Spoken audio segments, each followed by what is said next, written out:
Looks like DA Fani Willis completely screwed up. Massive backfire on her on these two witnesses, specifically Mark Cheseboro, but a little bit more with Sidney Powell. This is from a CNN article. So once again, this is a liberal admitting that Fani Willis is in trouble. I'm Doug in Exile. This is where all the happy patriots are. Let's get to the news. First headline, CNN, he's poison to prosecutors. And the prosecutors are DA Fani Willis. CNN legal analyst breaks down how Kenneth Cheseboro could tank Fani Willis's case. Tank his case. Take the win, guys. This is a big one for Trump. CNN senior legal analyst Ellie Honig said Friday that co-defendant in the Georgia election case, Kenneth Cheseboro, could be, quote, poison to prosecutors.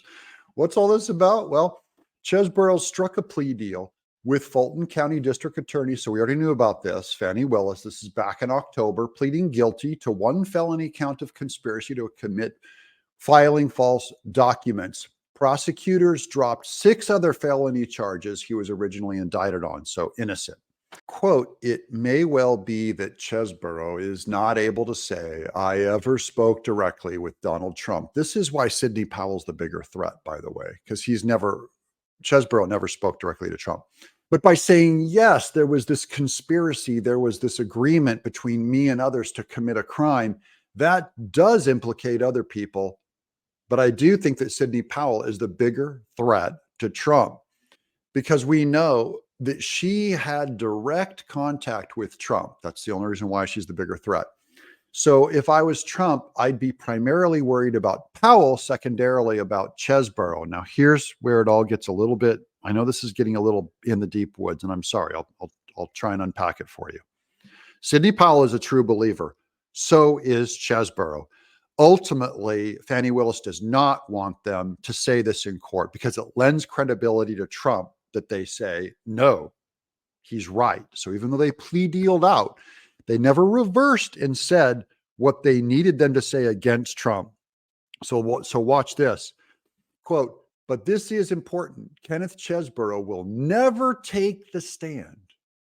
He will never be called on by Fani Willis to the stand by a prosecutor, by Fani Willis, by Jack Smith. And here's a line from the reporting, a crucial line from Caitlin's reporting. I'll read it verbatim. Cheseboro has maintained then and now that the plan was a lawful move to preserve Trump's legal rights. If he says that, so he's saying this was always something correct for Trump to do. If he says that, and that apparently is his view, he's poison to the prosecutors, that is to Fani Willis. He will be what we call a Brady witness, meaning a witness that's helpful to the defense based on an old case called Brady. So he's useful investigatively, that is to pull facts out of him for the prosecution, but not on the stand. But anyone who thinks he will be the next John Dean or the smoking gun witness, absolutely not. Mark my words, no prosecutor will call him to the stand.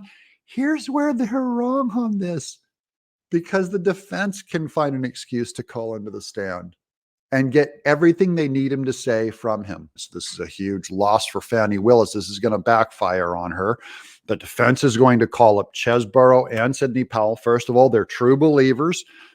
And remember, it only takes one jurist to reverse this thing before Fani Willis is screwed. Number 2, they will not call on Cheseboro because he is a true believer also. And we'll say Trump was right in doing what he wanted to do. So they won't allow him on. They won't call him in trial on that, but the defense will. And that's when Fani Willis is done. All good news for Trump. Once again, this is loaded in. If this even goes to court, which I have my doubts, I'm Doug in Exile. Subscribe.